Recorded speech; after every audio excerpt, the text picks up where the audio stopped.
Hi there, I'm Danny Flexen. This is Joe Leigh. We're here for the latest edition of Who You Backing, our weekly debate style uh, show that we do. And generally, it's a draft style exercise, but not this week. This week, we're going to come down on either side of a thorny issue, but one that there's plenty of evidence on either side. So I think you'll enjoy this. And anyone who Yeah. watched the live show, Chat Shiz Get Banged on Tuesday, will know my feelings on this subject already. But Joe Leigh's here to put across the other point of view, and that's the pay-per-view status and price point for the Dillian Whyte Alexander Povetkin fight camp show next week. I say next week, I don't know when this is going up. It might be this week by the time you watch this, but August 22nd, Matchroom HQ, which as you can see, I'm already there. I've got in early. I'm going to watch the Fight Camp 3 first, which again, by the time you watch this, will probably already have. BTS behind the scenes, yeah. Yeah, I'm there. No one wants to face me. That's why I'm in the ring on my own. But yeah, so I don't think that as it stands, the card is worthy of being a 1995 Sky Sports box office pay-per-view. And as far as we're aware, we had a quick check just now. Yeah. It seems from a few sources that it is still going to be full price. That the rumours or maybe more hope than reality that it might go down to something like $9.95, which incidentally I would be willing to pay for. I would be willing to do Mhm. it at that price point. Um, yeah, that hasn't come to fruition as far as we know. I mean, that could all change by the time you watch this. So let's get that out there. But yeah, I don't think the card as it stands should be 1995. I Yeah. won't pay for it at that price. But Joe, you're planning to watch it. 100. Well, I'm actually at that Mick Hennessy show, so I'm not planning to watch it. But I'm strongly for buying it for £20. If I wasn't there, I would buy it. And if I've got time, and then, well, if the show's over, I still would. And there's a few reasons, but to start off, you've got to look at Matchroom Boxing as a business, because everyone will point the finger and just say Eddie Hearn wants money, but you can't. This is his job. This is what they do. They put on pay-per-view shows, and I think what people made a mistake in thinking that when boxing comes back, everyone's going to be thirsty for boxing, and all the live shows would just do really well, and that's clearly not been the case. But I think where it is true is the big fights. We've seen with the UFC, Usman Masvidal did 1.3 million pay-per-view buys, one of the best UFC's ever done.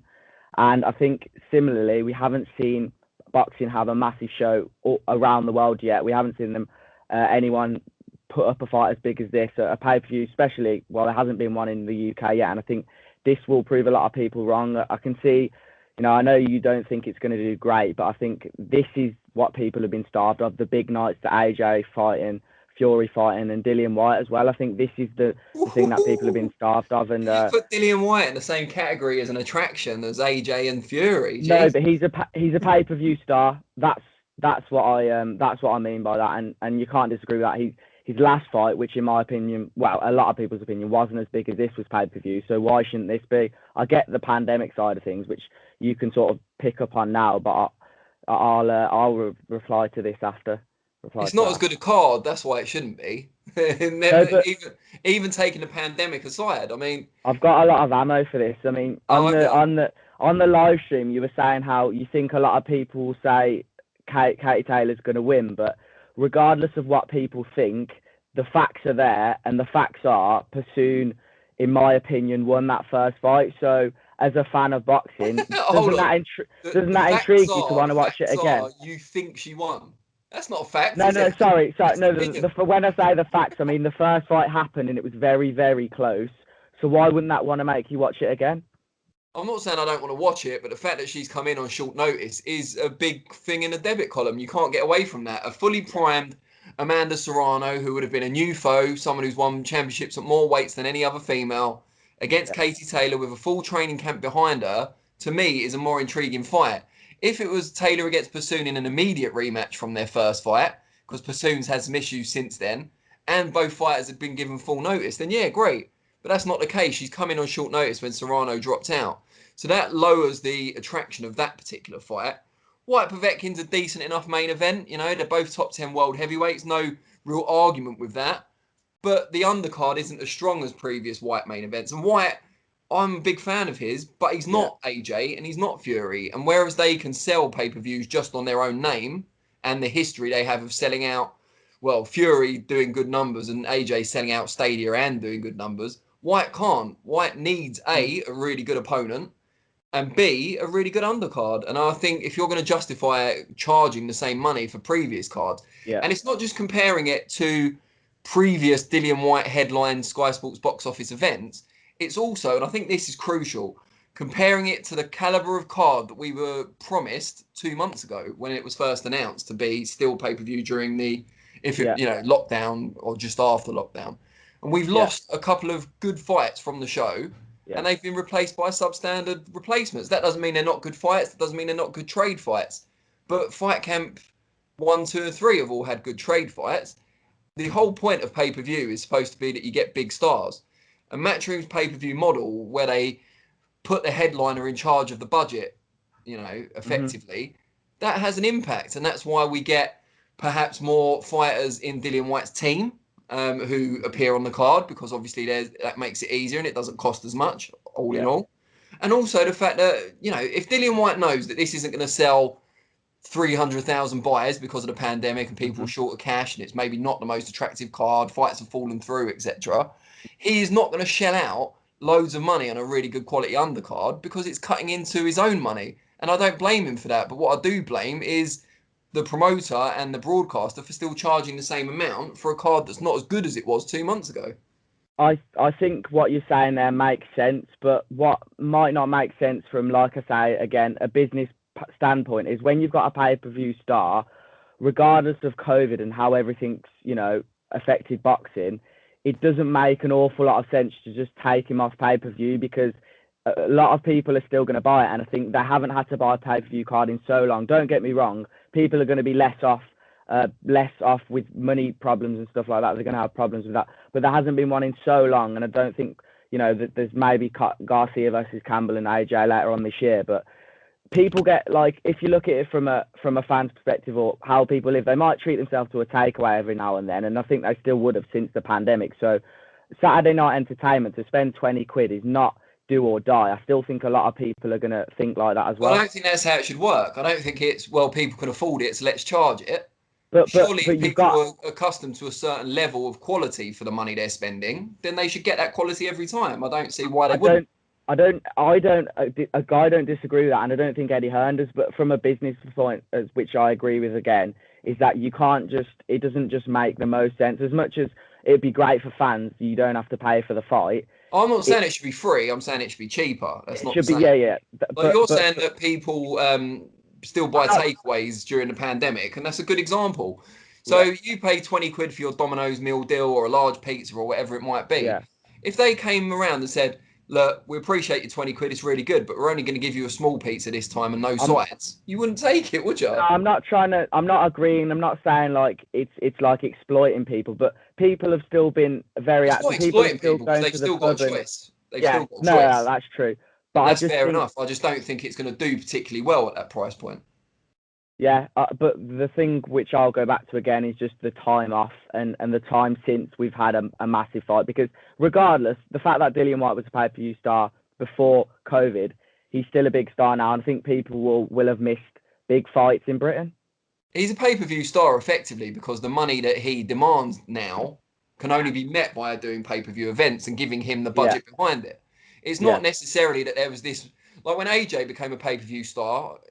initially against Dillian Whyte, ironically enough, he'd done something like, I think it was like 400,000 views on regular Sky subscription TV, which is why they saw the clear opportunity to turn him into a pay-per-view attraction, especially against Dillian Whyte with their grudge and stuff.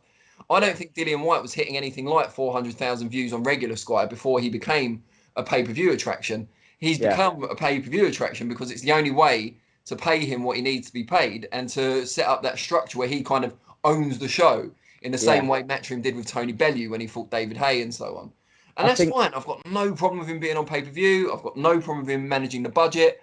I haven't got a massive problem with the main event, but I just think the card as a whole lacks comparatively in quality from previous Dillian Whyte headline cards and also from what we were told was going to be on this card only 2 months ago.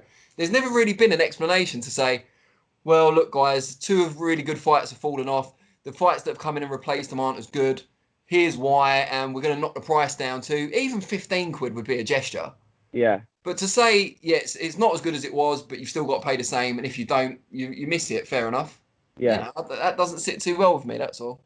No, that's fair again. But I think one thing that Matchroom maybe would have missed out on is putting this fight on week one, because similar to UFC and Fight Island, as I mentioned with Usman Masvidal, there was all this sort of intrigue and excitement about Fight Island, and then the first fight was the fight that was the biggest one out of the 4 weeks, and after that everything dropped off. I remember, I think it was the third or fourth week of Fight Island, there was no knockouts. It was damp, and it was a bit of a tough spot. But the first one, where no one really knows how it's going to look, how Fight Camp would have been, what it's going to look like in Eddie's Garden overlooking London, I think that would have been the best way to capitalise on the momentum of Fight Camp and on the pay-per-view, and potentially the price as well. I know that doesn't really make the most sense because it could have been the same card. But having said that, Serrano might not have been on the TV show then, and she might have been able to fight on the first week of Fight Camp as well. So I think there would have been a lot of benefits to having it on week one instead. Yeah, I completely agree with that. I think the more Fight Camp's gone on, we've seen the figures are dropping, and it's not because the cards are worse. It's because there was so much curiosity and intrigue about the Fight Camp venue itself, and it being in the Matchroom back garden, what boxing was going to look like post-lockdown with no fans, and it's really interesting. But once you know, you can't know again. You never get a second chance to make a first impression. And I think you're right. I think starting it off with a bang as the pay-per-view event probably would have made more sense, and I think the card would have been stronger as well because less people would have dropped off. Their projections for the buyers would have been higher, so they probably wouldn't have lost a fight like Bakoli against Kuzmin, which I believe was for commercial reasons, and it's been replaced by Jack Cullen, and that's no disrespect to him and his fight, but come on, that's not Bakoli Kuzmin. They're not heavyweights, they're not that well known to the audience, and it's not as good a fight either. Yeah, one thing I like about the fourth week is it's nothing to do with the pay-per-view, but I like the fact that Fabio Wardley's his momentum's sort of been capitalised on, and he's fought twice now, and hopefully he can get more attacks. That's nothing to do with the pay-per-view argument. But you're right that his momentum has been capitalised on, but it's also because he's managed by Dillian Whyte. But if you're managing the budget for the show, who are you going to put on there? Your own fighter, who it helps you if he's on there, or someone else. And fair play to Wardley. I really like Fabio, and I think he's a great prospect. So good luck to him. But we were told 2 months ago there was going to be at least one more big fight. We were told, and that was when Bakoli Kuzmin had already been announced. Taylor was fighting Serrano and Whyte Povetkin, and we were told there'll be one more big fight, maybe Hughie Fury against Dave Allen. If that was added on, and Bakoli Kuzmin was still on, I'd probably pay it. I'd probably think, do you know what? All in all, and I like heavyweights. I'll take it. Dave Allen. Dave Allen's like a massive. He's not a great fighter. He's a good domestic fighter, but he's got a massive following. And he does increase pay-per-view buyers. And against someone like Hughie Fury, he's a touted prospect, brother of Tyson. He's got name recognition. He's not the personality, of course, that Dave Allen is. That's an intriguing fight. That's a fight that would add buyers. Why not, go all out to try and get that? But it fell down over finances. I think Dave Allen ultimately turned it down. But, I think this is another problem as well, and it kind of links to it, is that fighters have been spoiled largely because of the DAZN money. And we've got to be honest. That's not PBC without doubt. to that as well. And fighters have got used to a certain level of compensation for their work. And even though there's a pandemic going on, and fighters do understand that, they're probably willing to take a bit less on the whole, but they're not going to take a significant amount less when they've been paid so much.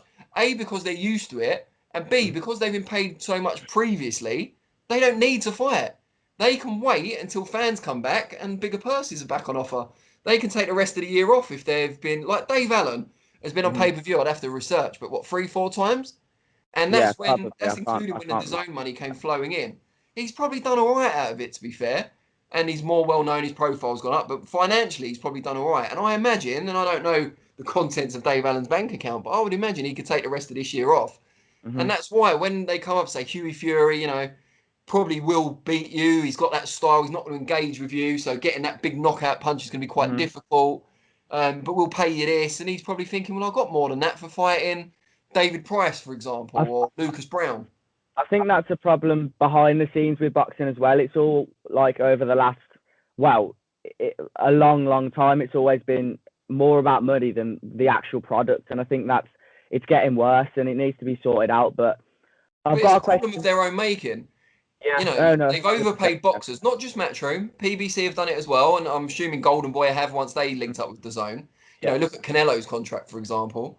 Mm-hmm. And boxers have been overpaid, and they've inflated the market. And now, when we need boxers to accept less money to make these events not just viable, because obviously this event's going ahead, but attractive enough to get a certain number of buyers, we're struggling, or they're struggling, to get the big name fighters on the bill. And we're not talking, you know, getting AJ on the show or anyone like that. But, you know, why can't we have Dave Allen? Why can't we have Josh Buatsi? Why can't we have Josh Kelly?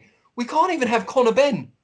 Like, Conor Benn actually said, and this was another one that was rumoured for the show, Conor Benn against Chris Jenkins.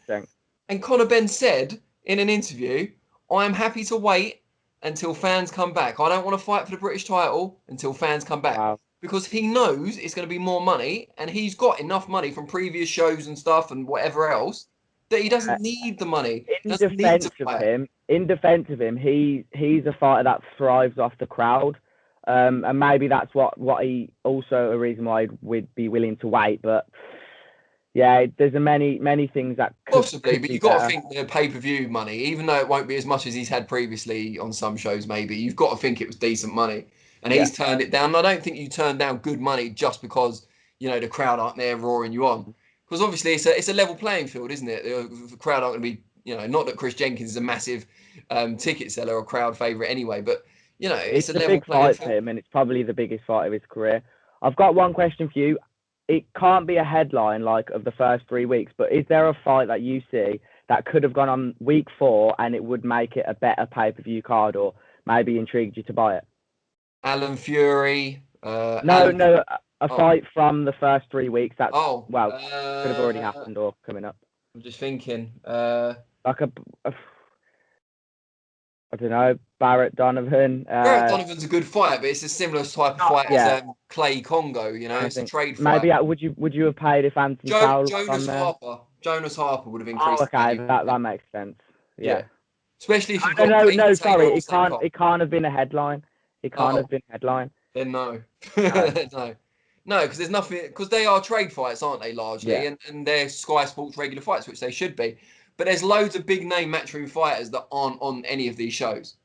Mm-hmm. You know, Callum Smith. What's Callum Smith doing at the moment? I get he's a world champion, but he's not the biggest name out there. Surely they could have paid him, and he could have had an easy defence on the. He'll boost it. Or but then we would have been sitting here probably saying, "Well, why are you having an easy defence?" Like, there's. Yeah, but you could make the case there any point? Fought for ages. It's a pandemic. It's just a ticking over fight. Big plans for later in the year when fans are back. There's Matchroom have got a massive stable. You know, there's so many fighters that could have gone on that show, and instead you've got the Jack Cullen fight, and that's no disrespect to him. I really enjoy Little Lever's Meat Cleaver. He's a very entertaining fighter. But there's fighters in the Matchroom stable with much higher profiles than him. Zach Chelly wasn't even a Matchroom fighter like a couple of weeks ago. I don't know if he is now. But they're suddenly on the pay-per-view card at short notice with a whole stable of big name Matchroom fighters that aren't.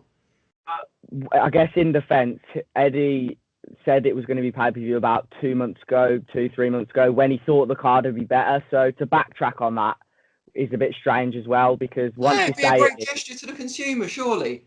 Look, guys, it's not my fault.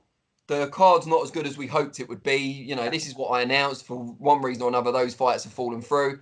So as a nice gesture to loyal boxing fans, we're going to make it 14. That would be a great gesture, but once again, as a business, sometimes you've got to make harsh decisions. The thing that gets me more than anything, and I've seen this when Fuad and I did the show and saw some of the comments, people seem to be like, fans seem to be, not all fans, not a minority of fans, seem to be scrabbling around trying to justify the fact that it's pay-per-view, rather than saying, as fans, I'm not sure this is right.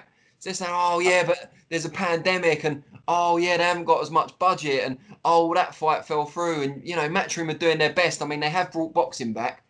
We're fans. We're not supposed to be grateful for any scraps we're thrown. We're supposed to demand the quality that matches up to the price point.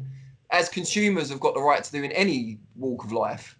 Yeah, it's a hard topic, really, and you've got a good point, but once again, I'm just trying to put myself in the seat of of Matchroom, and it makes sense to do it as pay-per-view for me. And to headline the fourth one as well, for it to be the fourth one of Fight Camp, it's almost the way it leads up to it, and then the last one's the biggest card and it's pay-per-view. It sort of gets a bit more and gathers a bit more excitement towards the card, I think, because sometimes when it is pay-per-view, it makes the card seem more enticing. I know that sounds really weird, but as a fan, I think like some people will think that way, and it would be obviously better if it's $9.99, but I think it's going to stay at 20, and I do believe it's not the worst decision at all to be at £20.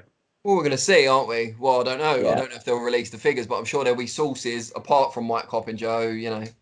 Seems to have gone quiet on the UK ratings from in the last week, but yeah, hopefully someone will kind of reveal someone not linked with Matchroom, someone independent.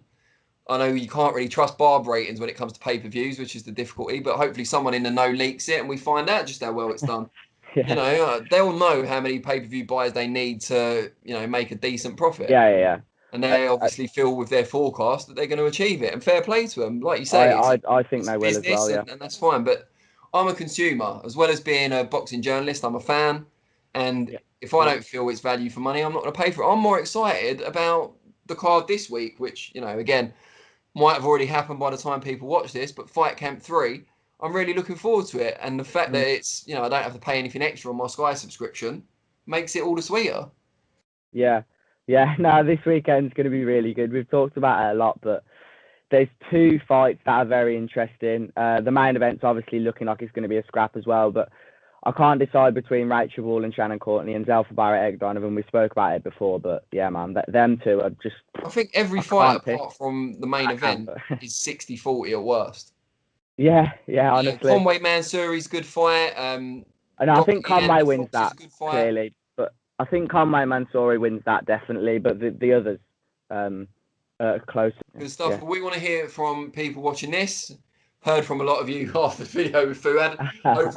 Hopefully we'll hear from you again and some other new people as well. Let us know what you think. Definitely. Is Dillian Whyte, Alexander Povetkin, the card as a whole, worth paying the normal Sky Sports box office price of $19.95? Or should it be cheaper? $14.95, do you think? $9.95, do you think? Or are you happy to pay the full price? Just let us know. Yeah. I can't assume that everyone agrees with me. It's just a personal decision, but let us know what you guys think. I agree, because it's almost like some people think of it as a business point of view, and some people think of it as boxing's just a sport, and that's the two sort of arguments that I guess we're sort of disagreeing. I just don't think fans should be thinking of it as a business at all. Fans should be looking out for your own point of view. You've got to like understand why it happens sometimes. That's why you've got to look at the problem and understand why it is happening. Not it's a problem, but you've got to understand why this is the case, and that's why I sided to Matchroom a bit more than half in the price. But yeah, I hope you guys enjoyed anyway. And next week maybe we'll do a Luke Campbell versus Ryan Garcia sort of debate, or anything that's popping up in the world of boxing. Hope you enjoyed as always, and we'll see you next time. Brilliant.